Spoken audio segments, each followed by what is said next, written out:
Hello दोस्तों, maths by academy के YouTube channel में आप सभी का फिर से स्वागत है। मैं मनी सर। आज जो रसायन विज्ञान विषय में बोर्ड का पेपर आया है, जिसके हम बहुविकल्पी प्रश्न की आंसर की और जो आंकिक प्रश्न आ रखे हैं उनके प्रॉपर आंसर की यहाँ पर हम बात कर रहे हैं। पहला पॉइंट। दूसरा पॉइंट, जो बोर्ड का पेपर आया है 70 में 70 अंक का एकेडमिक नोट्स और टेस्ट सीरीज पर बेस्ड है। ठीक है। जितने भी क्वेश्चन हैं, जो भी कॉम्प्लेक्सिटी है, सब हमने अपने टेस्ट पेपर में, अपने क्लास नोट्स में प्रॉपर तरीके से बच्चों को करवा रखी थी, जैसे कि बच्चों ने परफॉर्म किया भी होगा। ठीक है। तो बच्चे अपने चेक कर सकते हैं कि कितने अंक उनके 70 में से आ रहे हैं और बोर्ड में उनकी क्या परफॉर्मेंस रही थी। ठीक है। तो हम वीडियो क्लिप को आगे बढ़ाते हैं।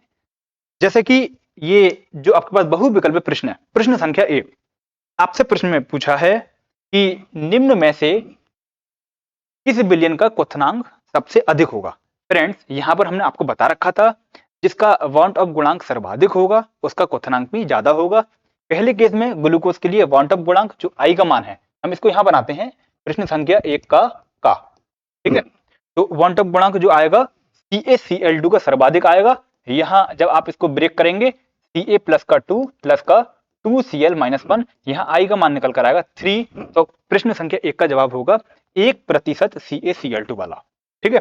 प्रश्न संख्या 2, वेग स्थिरांक की इकाई mole litre inverse second inverse, ये किसकी है। फ्रेंड्स, ये शून्य कोटि की अभिक्रिया के लिए वैलिड है। शून्य, यहां पर एक जनरल फॉर्मूला और होता है फ्रेंड्स, मोल लीटर इनवर्स की पावर 1 - n सेकंड इनवर्स। ये हमने एक मेजर फॉर्मूला क्लास नोट्स में लिखा रखा था। यहां आप शून्य कोटि की अभिक्रिया के लिए n बराबर 0 पुट करेंगे तो आपका ऑप्शन कौन सा मैच होगा फ्रेंड्स, ऑप्शन सी। प्रश्न संख्या 3, इसका जो गा वाला पार्ट है, सक्रिय धातु, ये क्लास नोट्स में वैद्युत रासायनिक श्रेणी लिखा रखी है, जिसके आधार पर जवाब है जिंक धातु सबसे सक्रिय धातु रहेगी। ठीक है। अगला प्रश्न है द्वितीय कोटि की अभिक्रिया के लिए वेग स्थिरांक।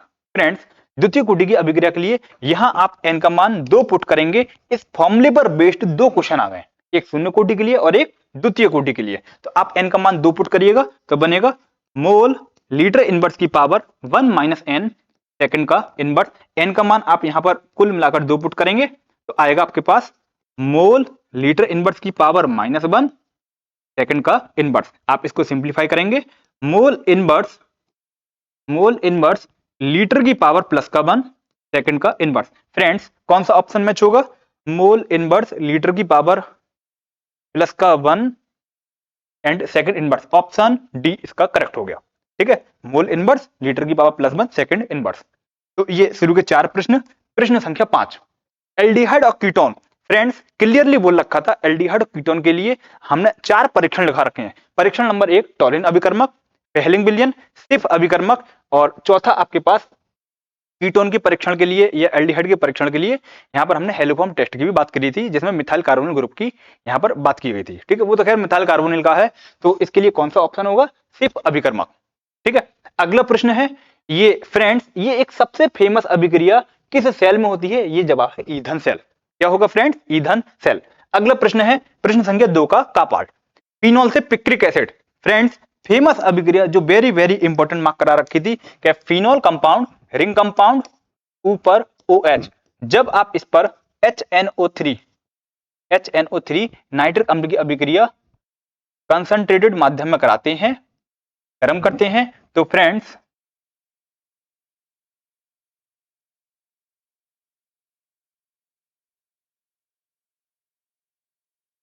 पिक्रिक एसिड आपका बनकर तैयार हुआ।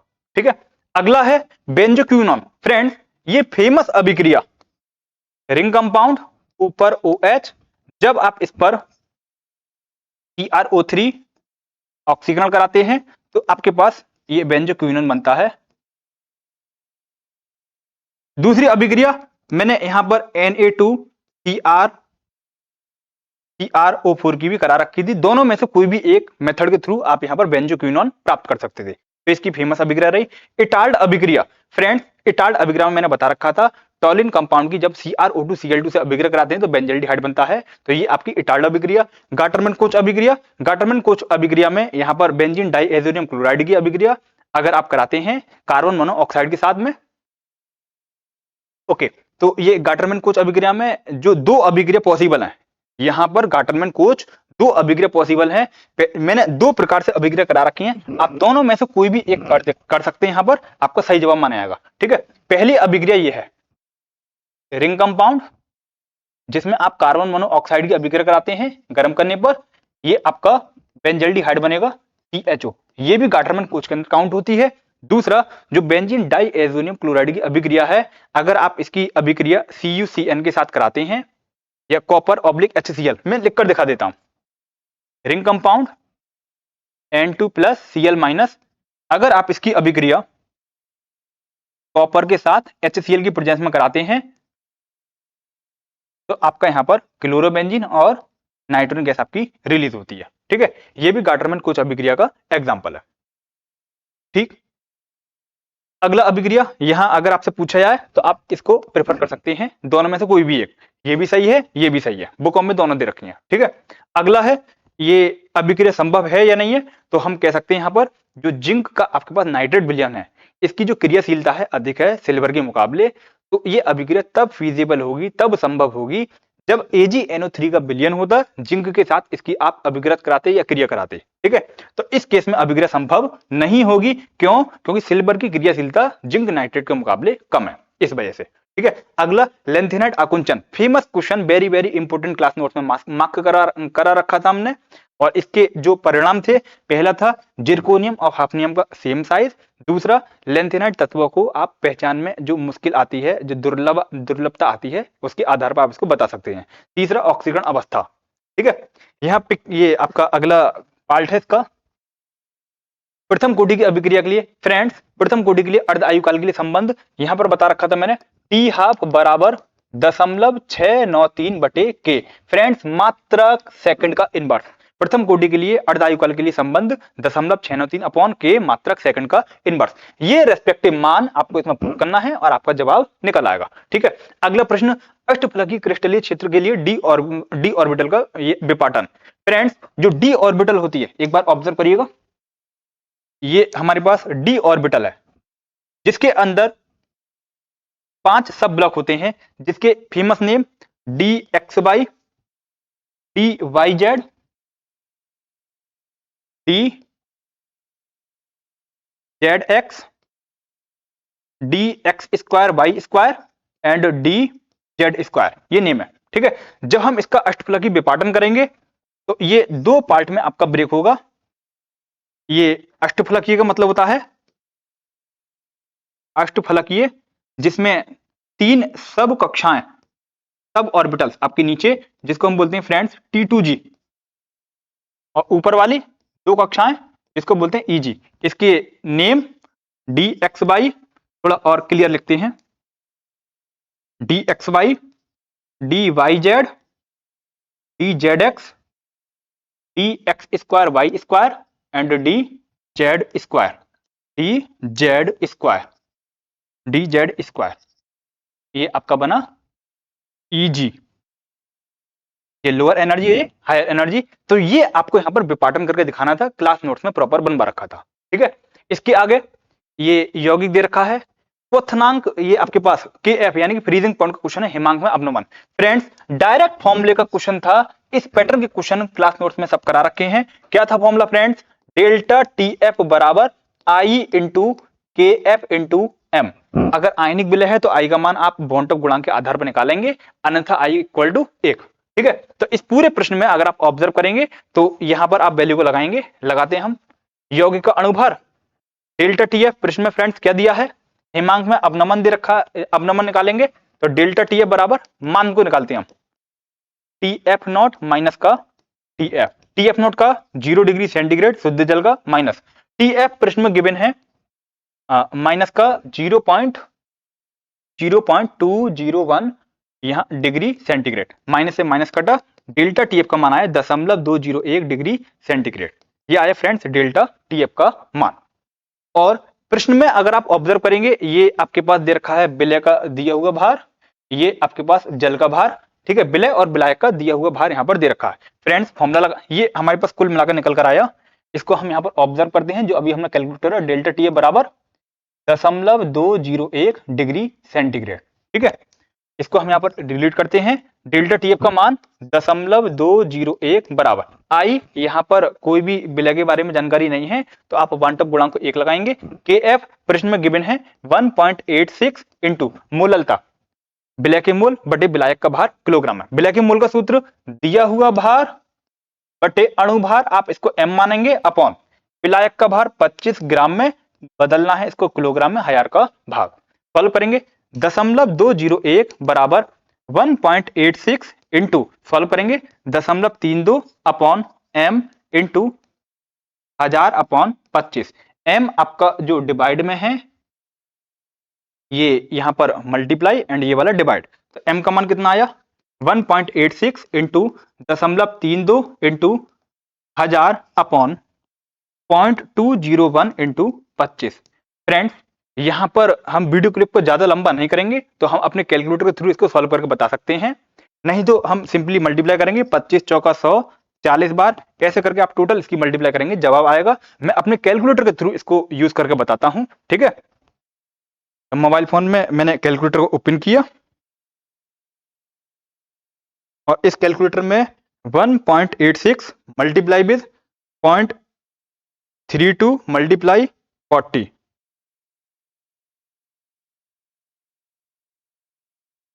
Divide by 0.201, answer m equal to 118.44। Friends ये अणुभार है, मात्रक ग्राम प्रति मोल। और हम एक बार क्रॉस चेक करते हैं, 1.86 multiply with 0.32 multiply with 1000 divide by 0.201 again divide 25, 118.44 इसका मान आया, ठीक है। ये कैलकुलेटर के थ्रू हमने इसको सॉल्व किया। तो ये आपका आया यहां पर द्रव्यमान 118.44 ग्राम प्रति मोल। अगला प्रश्न ये संक्रमण धातुओं में परिवर्ती संयुक्तता। तो यहां पर डी ऑर्बिटल के कारण, जिसमें यहां पर इलेक्ट्रॉन एक कक्षा से दूसरी कक्षा में जंप करते हैं, जिसके थ्रू ये परिवर्ती ऑक्सीकरण संख्या को प्रदर्शित करती है। इसके एग्जाम्पल एक आप क्रोमियम का दे सकते थे, मैग्नीज का, यहाँ पर आयरन का ये दे सकते थे। जैसे कि यहाँ पर देखिएगा आयरन +2 +3 दोनों शो करता है। सेम यहाँ पर कॉपर +1 कॉपर +2 दोनों शो करता है। क्रोमियम +3 क्रोमियम +6 ये सब प्रकार की ऑक्सीकरण संख्या को शो करता है। ऐसे ही मैग्नीज Mn+2 Mn+3 ये 2 से लेकर 7 तक कुछ भी शो कर सकता है। तो परिवर्ती ऑक्सीकरण संख्या मतलब यहाँ पर जो इलेक्ट्रॉन है कक्षाओं के अंदर, वो एक कक्षा से दूसरी कक्षा में परिवर्तित होते रहते हैं, घूमते रहते हैं, जिसकी वजह से परिवर्ती ऑक्सीकरण संख्या प्रदर्शित होती है। कॉपर के लिए बोला गया है, यहाँ जो एस कक्षा का इलेक्ट्रॉन है वो डी कक्षा में एंटर कर जाता है, जिसकी वजह से ये जो है संक्रमण धातु के रूप में समझा जाता है। यहाँ आपने पढ़ रखा होगा क्योंकि एक कंप्लीट आप टेस्ट देकर आए हैं, कॉपर 29 3d9 4s2 ये आबाहु नियम का अपवाद है, 3d10 4s1 तो ये एक इलेक्ट्रॉन इसमें जंप करता है। ये इसके बारे में पूछा गया प्रश्न में, ठीक है। अगला प्रश्न है इलेक्ट्रोड विभव और ये मानक इलेक्ट्रोड विभव। फ्रेंड्स अधिकतम बच्चों पर ये वाला प्रश्न कह रहे हैं कि सर इसमें जो हमारे पास E0 सेल है वो नेगेटिव आ रहा था। फ्रेंड्स नेगेटिव नहीं आ रहा था, यहां पर आपको ऑक्सीडेशन पोटेंशियल दिया था। इस पूरे प्रश्न में ये ऑक्सीडेशन पोटेंशियल था और हम जो सॉल्व करते हैं वो करते हैं रिडक्शन पोटेंशियल से। कैसे होगा देखें, E0 Zn से Zn+2। फ्रेंड्स मान कितना दिया है प्रश्न में? प्रश्न में इसका मान दे रखा है 0.76 वोल्ट एंड E0 CO से CO+2 इसका मान दे रखा है 0.28 वोल्ट। यहां पहले आप इसको रिडक्शन पोटेंशियल में कन्वर्ट करिएगा। रिडक्शन पोटेंशियल का मतलब है ऑक्सीकरण संख्या में कमी। यहां वृद्धि हो रही है, 0 से +2 ऑक्सीकरण, 0 से +2 ऑक्सीकरण, ये ऑक्सीकरण पोटेंशियल है, ऑक्सीडेशन पोटेंशियल है। तो रिडक्शन पोटेंशियल में कन्वर्ट करने के लिए E0 Zn+2 से कन्वर्ट करेंगे Zn तो निकल कर आएगा आपके पास -0.76 वोल्ट। E0 CO+2 से कन्वर्ट करेंगे CO तो आपका मान निकल कर आएगा -0.28 वोल्ट। अब जो आपको रासायनिक अभिक्रिया दे रखी है, क्या दे रखी है? Zn+ का CO+ का 2 रिवर्सिबल रिएक्शन CO प्लस का Zn प्लस का 2। फ्रेंड्स ये वाला है अपचयन और ये वाला है ऑक्सीकरण। फॉर्मूला E नॉट सेल बराबर E naught cathode minus E not anode. ठीक, अब ये वाला वैल्यू आप रखेंगे। फ्रेंड्स कैथोड प्लेट पर अपचयन, तो जो अपचयन आपके पास है वो कौन सा वाला है, ये कॉपर का है। कॉपर का अपचयन विभव माइनस का 0.28 वोल्ट माइनस एनोड, एनोड पर ऑक्सीकरण, तो ऑक्सीकरण की ये वाली अभिक्रिया थी जो जिंक थी, जिंक का विभव माइनस 0.76 वोल्ट। ठीक, माइनस से माइनस कैंसिल आउट, माइनस का 0.28 प्लस का 0.76, सिंप्लीफाइड करेंगे 16 माइनस 8 आपका 8 बचा एंड 6 माइनस 2 4, 0.48 वोल्ट इसका रहा फ्रेंड्स जवाब। ठीक है, तो जो बच्चों का निगेटिव आया था वो पॉजिटिव कराए हैं। बहुत सारे क्वेश्चन करा रखे थे, कुछ बच्चों का सही भी है कुछ का गलत भी है, तो ये मेथड ही है भाई। ठीक है, तो कितना आया फ्रेंड्स, ये आया। थ्योरी क्वेश्चन क्लास नोट से रेफरेंस के थ्रू आप इसको जान पाएंगे, क्लास नोट्स प्रॉपर आपको बनवा रखे हैं। अगला प्रश्न, रासायनिक अभिक्रिया वेग पर प्रभावित करने वाले कारक। फेमस क्वेश्चन टेस्ट सीरीज में बार बार दे रखा था, ताप, दाब, सांद्रता, पृष्ठीय क्षेत्रफल। ठीक है, अगला प्रश्न आइसोमेरिज्म का था, ये कोऑर्डिनेशन कंपाउंड का आपके पास प्रश्न है। ठीक है, पहला जो आपके पास दे रखा है अगर आप ऑब्जर्व करेंगे, CONH3 का NH3 का होल 5 NO2 संकुल के अंदर NO3 का स्क्वायर। फ्रेंड्स बता रखा है हमने जो NO2 है ये आपके पास इस फॉर्म में एंड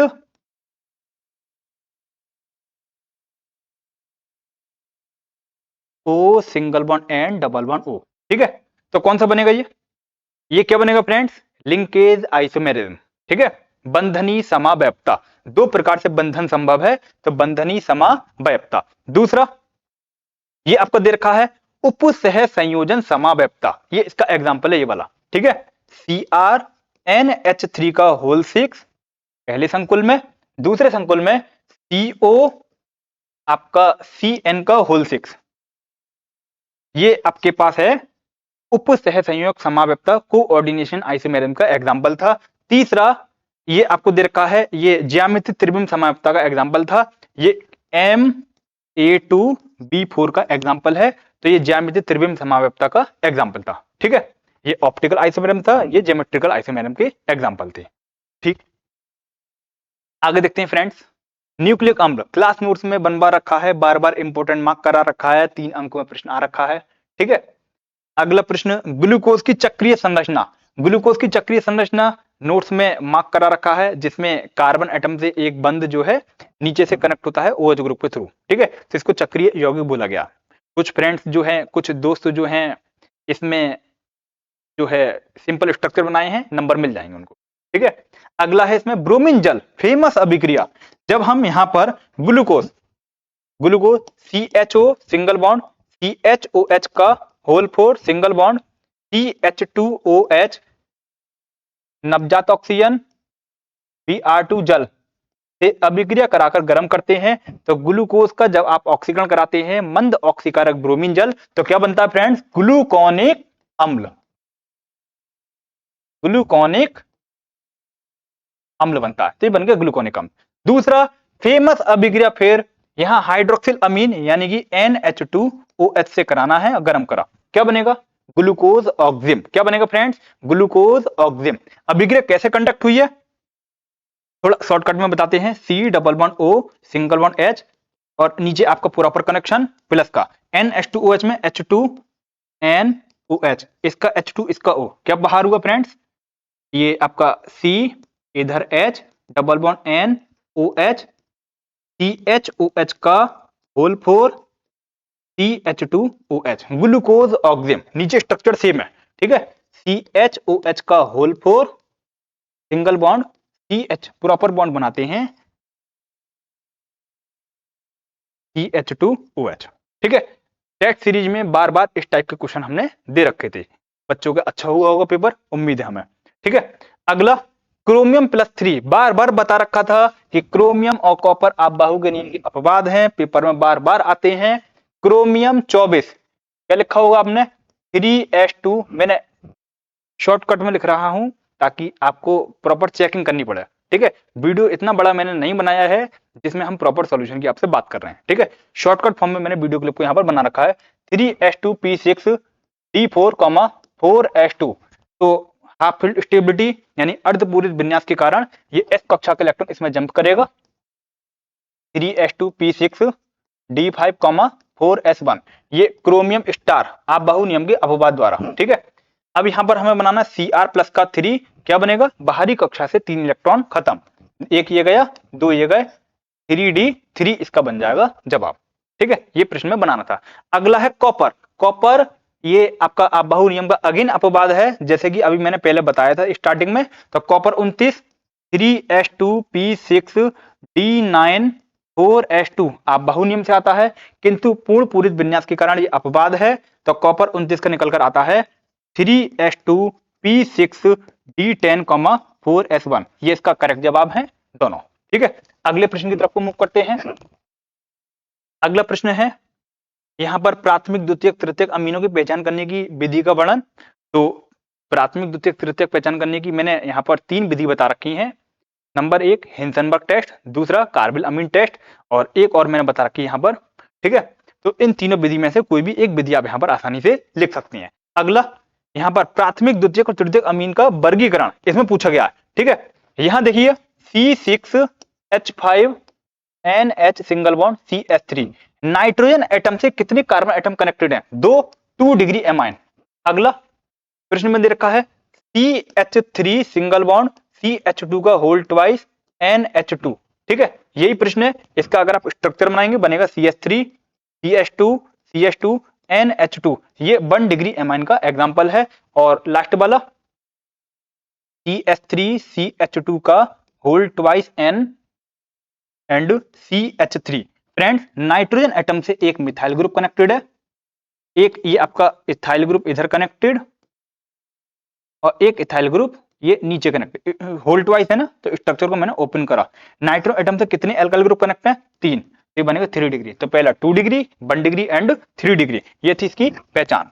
अगला प्रश्न, यहां CX बंद के लिए बोला गया है sp3, तो आप कोई भी एक सिंपल एग्जांपल जैसे कि CH3Cl CH3Br, कोई भी एक एग्जांपल के थ्रू sp3 ये आपके पास कार्बन एटम और इसके हेलोजन से कनेक्शन को आप प्रॉपर समझा सकते थे। ठीक है, कार्बिल अमीन अभिक्रिया very very important, phenyl isocyanide या इथाइल आइसोसाइनाइड का प्रोडक्ट बनता है। ठीक है, अगला हिंसनबर्ग टेस्ट, यहां बता रखा था कि 1 डिग्री अभिक्रिया 1 डिग्री एमाइन अभिक्रिया देता है, बेस में फिर अभिकृत कराती हैं तो अभिक्रिया होती है 2 डिग्री में, बेस में अभिकृत कराने पर यह अभिक्रिया नहीं देता है, 3 डिग्री बिल्कुल भी अभिक्रिया नहीं देता। क्लास नोट से प्रॉपर रेफरेंस मिल जाएगा आपको।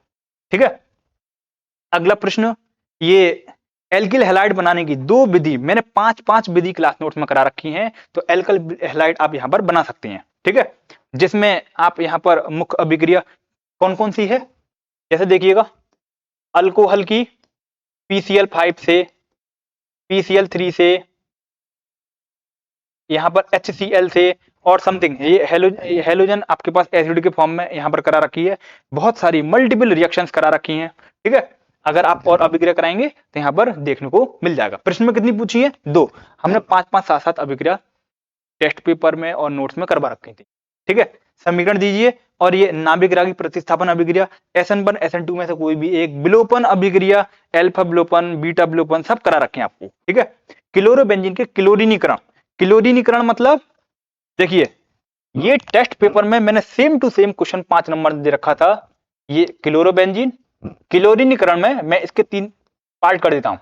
क्लोरीनीकरण FeCl3 की उपस्थिति में डार्क मीडियम में गर्म क्या बनाता फ्रेंड्स, ऑर्थो और पैरा का मिक्सचर, जिसमें पैरा वाला मुख्य उत्पाद और ऑर्थो वाला सह उत्पाद के रूप में प्राप्त हुआ। ठीक है, एक तो ये बनेगा और साथ में बनेगा रिंग कंपाउंड, ये Cl, ये ऑर्थो वाला। क्लोरीनीकरण के बाद अगला है नाइट्रीकरण, HNO3 के साथ कंसंट्रेटेड H2SO4 की प्रेजेंस में अभिक्रिया गर्म, तो यहां पर अगेन ऑर्थो और पैरा का मिक्सचर, जिसमें पैरा वाला फ्रेंड्स और संग में ये यहाँ पर माइनस का HCl बाहर, इसमें माइनस का H2O बाहर, ये पैरा कंपाउंड मुख्य उत्पाद, ये ऑर्थो वाला सह उत्पाद। ठीक है, सल्फोनीकरण कंसंट्रेटेड H2SO4 के साथ अभिकृत कराया, ये यहाँ पर कंसंट्रेटेड गरम, तो आपका H2O रिलीज हुआ, रिंग कंपाउंड सेम ऑर्थो और पैरा का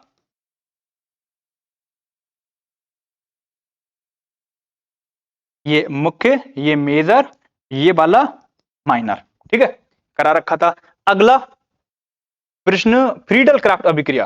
फ्रेंड्स, यहां पर टालुइन बनाने की विधि मैंने बता रखी थी कि जब भी क्लोरोबेंजीन पर आप CH3Cl की सोडियम धातु के साथ अभिक्रिया कराएंगे तो फ्रीडल क्राफ्ट अभिक्रिया का एग्जाम्पल है। ठीक है, निर्जल एल्यूमिनियम क्लोराइड की प्रेजेंस में। ठीक है, तो यहां पर आप इसको परफॉर्म करा सकते थे। अगला बुर्ज अभिक्रिया, फेमस अभिक्रिया कि जब भी आप अल्काइल हैलाइड RX की 2Na के साथ, जहां आपके पास जो अल्काइल हैलाइड है इसके दो मॉलिक्यूल, एक बार सीधा एक बार उल्टा, और यहां कुछ इस अकॉर्डिंग प्लस का 2Na प्लस का X और R सोडियम धातु शुष्क ईथर लगाकर गर्म किया और यहां पर 2NaX बाहर हुआ, अल्केन आपका प्रोडक्ट में तैयार हो गया। ठीक है, 5 नंबर का same to same question test series का आ गया। बेंजल्डिहाइड बनाने की 3 विधि, मैंने 5 विधि करा रखी थी। ठीक है, इसमें से आप कोई भी एक 2-3 जो पूछी गई हैं आप इसको बता सकते हैं, क्लास नोट्स में प्रॉपर बनवा रखा है। जैसे 1-2 विधि की हम बात बोलें तो एक यहां पर मैंने शुरुआती तौर पर कौन सी अभिक्रिया बताई थी फ्रेंड्स, देखें ये बना हुआ है यहाँ पर, ये बेंजल्डिहाइड एक बना हुआ है। ठीक है, दूसरा ये अल्कोहल कंपाउंड है, इसकी ऑक्सीकरण पर। ठीक है, जो टालुइन कंपाउंड है इसका आप यहाँ पर प्रॉपर रिएक्शन कराएंगे, ऑक्सीडेशन कराएंगे तो अभी यहाँ पर आपके पास बन सकता है। ठीक है, और यहाँ पर आप कार्बोक्सिलिक एसिड है जिसका आप रिडक्शन कराएंगे तब भी बन सकता है। कई सारे मेथड मैंने क्लास नोट्स में करा रखे हैं। ठीक, अगला एल्डोल संघनन, फेमस अभिक्रिया, वेरी वेरी इंपॉर्टेंट, स्टार कई बार स्टार बनवा रखे हैं। एल्डोल संघनन, क्रॉस एल्डोल संघनन, केनीजारो, हेल बोलहार्ड जेलेंस्की, कोल्बे का वैद्युत अपघटन। जैसे एल्डोल संघनन था तो एसिटाल्डिहाइड के 2 अणु आपस में भाग करे थे जिसमें अल्डोल कंपाउंड बना था, कीटोल बना था। ठीक है, क्रॉस एल्डोल में यहाँ पर 2 अलग अलग प्रकार के एल्डिहाइड कंपाउंड, कंडीशन इसमें अल्फा हाइड्रोजन होना चाहिए, सेम प्रकार के एल्डिहाइड कंपाउंड। ठीक है, जैसे CH3CHO। ठीक है, कुछ और भी आप ले सकते हैं, तो इसमें प्रोडक्ट बनेगा अल्डोल। ठीक, क्रॉस एल्डोल में 2 अलग अलग प्रकार के एल्डिहाइड कंपाउंड जिसमें अल्फा हाइड्रोजन प्रेजेंट होना चाहिए, उसके 4 प्रोडक्ट बनेंगे, बता रखी मैंने, फेमस अभिक्रिया थी। Cannizzaro, absence of alpha hydrogen, alpha hydrogen नहीं होना चाहिए। तो यहां पर आपके पास 2 फेमस अभिक्रिया करा रखी थी। पहली अभिक्रिया थी HCHO के 2 अणु की NaOH कंसंट्रेटेड मीडियम में गर्म किया, तो एक बना था CH3OH और एक बना था HCOONA। एक तो ये कराई थी मैंने, दूसरी कराई थी बेंजल्डिहाइड की। दोनों एब्सेंस ऑफ अल्फा हाइड्रोजन के एग्जांपल हैं। इसके 2 अणु NaOH के साथ मिलाकर गर्म किया, तो आपके पास ये यहां पर रिंग कंपाउंड, ऊपर OH, यहां CH2OH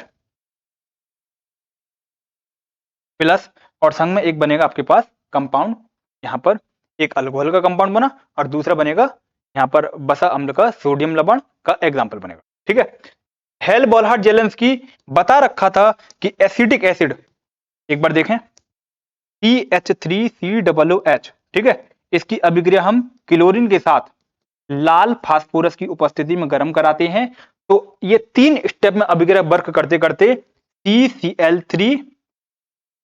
CCl3COOH नाम का प्रोडक्ट बनेगा, हेल बोलहार्ड जेलेंस्की अभिक्रिया। कोल्बे का वैद्युत अपघटन, RCOONA का कोई भी कंपाउंड जब आप करेंगे तो यहां पर alkane as a main product बनेगा। मैंने कॉपी में मार्क करा रखा है, ये जो 18 रूल है उसमें करा रखा था RCOONA है, इसकी आप अगर अभिक्रिया कराते हैं, गर्म करते हैं, तो यहां पर आपके पास एक और अणु लेते हैं।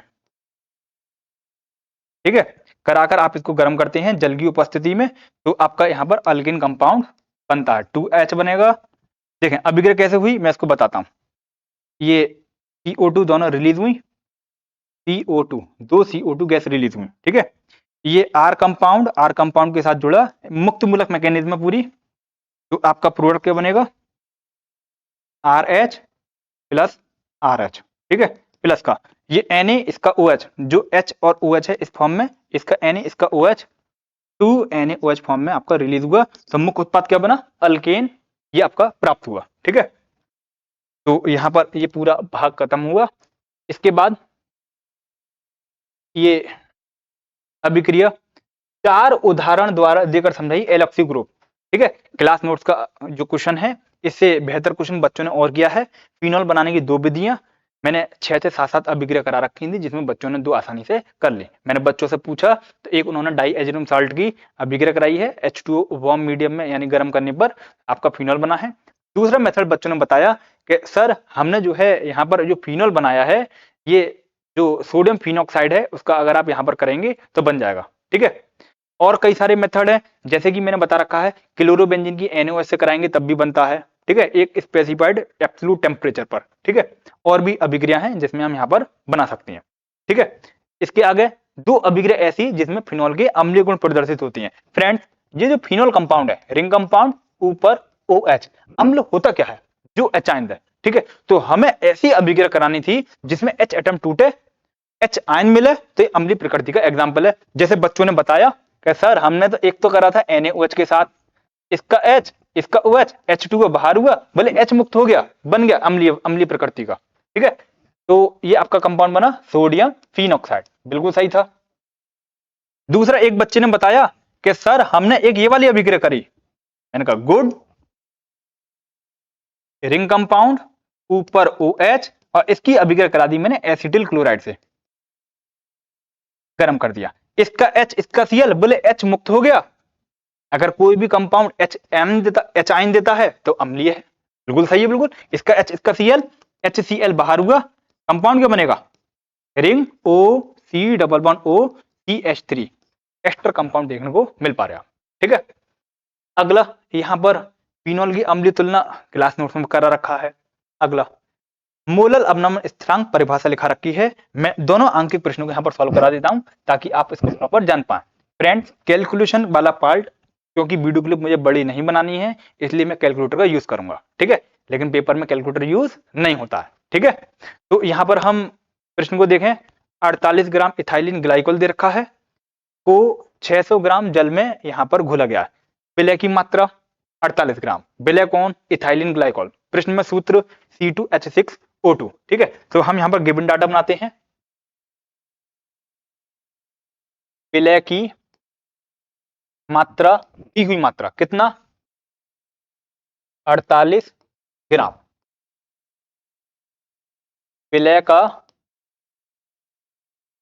अणुभार C2H6O2, सॉल्व करेंगे हम तो बनेगा 12 दूनी 24 प्लस 6 एकम 6, 16 दूनी 32, 62 मात्रक ग्राम प्रति मोल, 62 ग्राम प्रति मोल, ठीक है।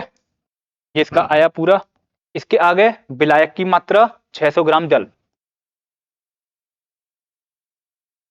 विलायक की मात्रा बराबर 600 ग्राम, ठीक है। प्रश्न में क्या पूछा हमसे, हिमांक में अवनमन, ठीक, हिमांक में अवनमन का फ्रेंड सूत्र डेल्टा टी एफ बराबर आई इंटू के एफ इंटू एम। यहाँ जो पूरा पेपर है ये प्रश्न पत्र है, आई का यहाँ पर बेसिक लॉजिक नहीं है, आई का लॉजिक हमेशा आयनिक विलय के लिए होता है, किसी भी प्रश्न में आयनिक विलय का कॉन्सेप्ट नहीं दे रखा है, ठीक है। तो यहाँ पर डेल्टा टी एफ का मान, ये प्रश्न की डिमांड है, तो डेल्टा टी एफ हमने बरकरार रखा। फ्रेंड्स, बहुत से बच्चों को के एफ का मान पता ही नहीं था और प्रश्न में भी दे नहीं रखा है। एक जो बच्चा है उसने क्या करा, सर मुझे भी याद नहीं था, लेकिन इन जो प्रश्न पत्र है, प्रश्न पत्र में सर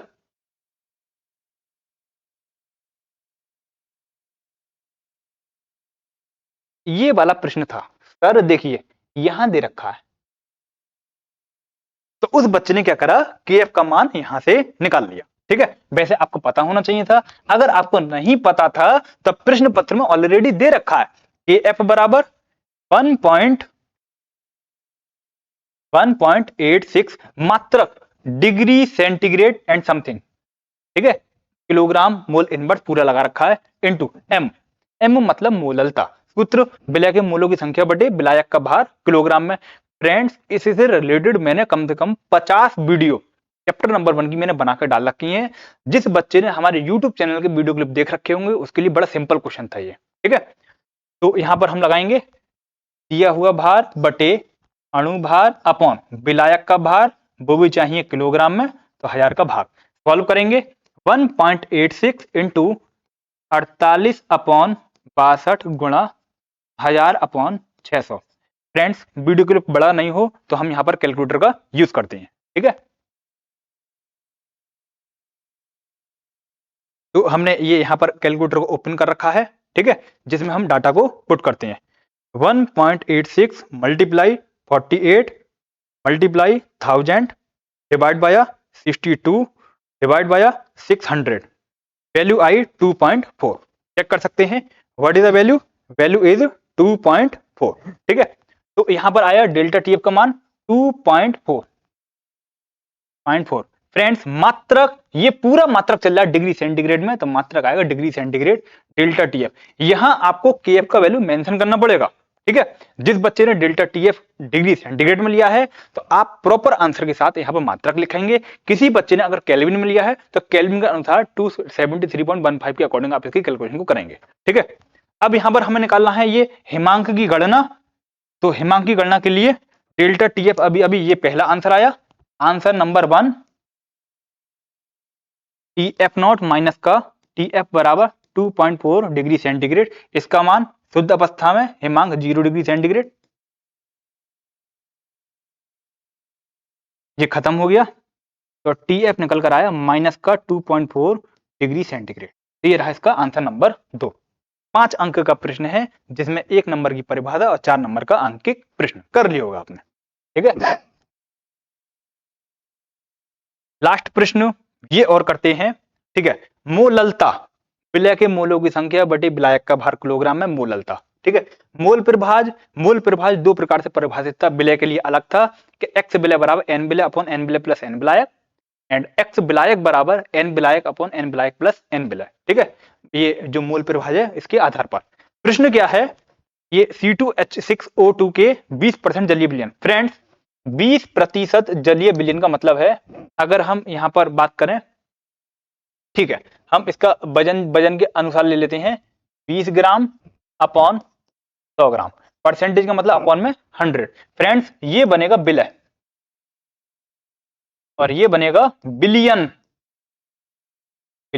तो आपको विलय की दी हुई मात्रा एंड विलायक की दी हुई मात्रा परसेंटेज के आधार पर दे रखी है।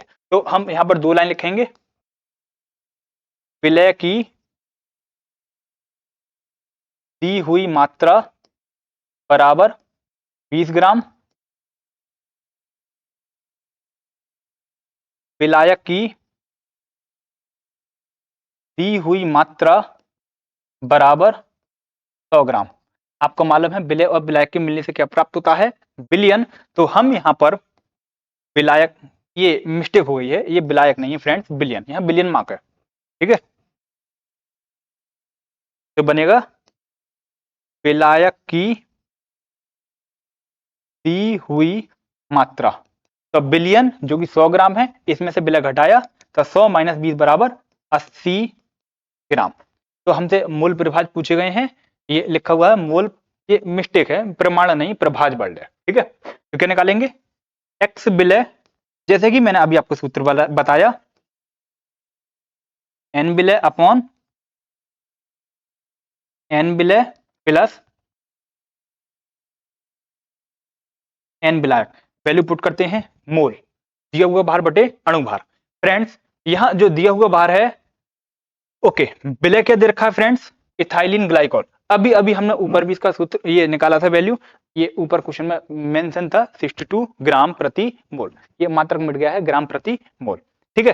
तो विलय का जो अणुभार है हम ऊपर की अकॉर्डिंग देखकर बता सकते हैं कि विलय का अणुभार यहाँ लाइन में हम मेंशन कर देते हैं, विलय का अणुभार बराबर 62 ग्राम प्रति मोल। फ्रेंड्स अगर आप बिलियन बनाते हैं तो कोई भी अगर विलायक नहीं दे रखा है तो आप किसको काउंट करेंगे? जल को काउंट करेंगे। जल का अणुभार 18, ठीक है।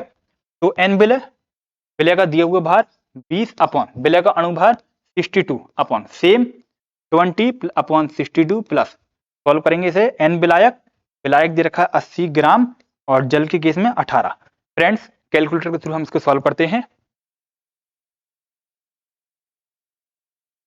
20 डिवाइड बाय 62, ठीक है, ये आएगा 0.3225, 0.4 स्थान पर हम इसको सॉल्व करते हैं, प्लस 80 भाग 18 4.4444, 0.4 स्थान सॉल्व किया आपने। 0.3225 का इनवर्स मल्टीप्लाई, फ्रेंड्स आंसर आया है 0.0, थोड़ा प्रॉपर लिखते हैं, 0.067। ये आया आपके पास विलय का मोल प्रभाज। आप इसको देख सकते हैं 0.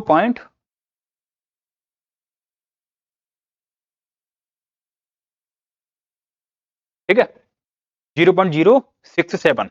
अगर आप यहां पर फ्रेंड्स बता रखा है विलय और विलायक के मोल प्रभाज का योग बराबर 1, तो आप यहां पर बोल सकते हैं x विलायक, विलायक का मोल प्रभाज बराबर 1 माइनस 0.067, घटा दो।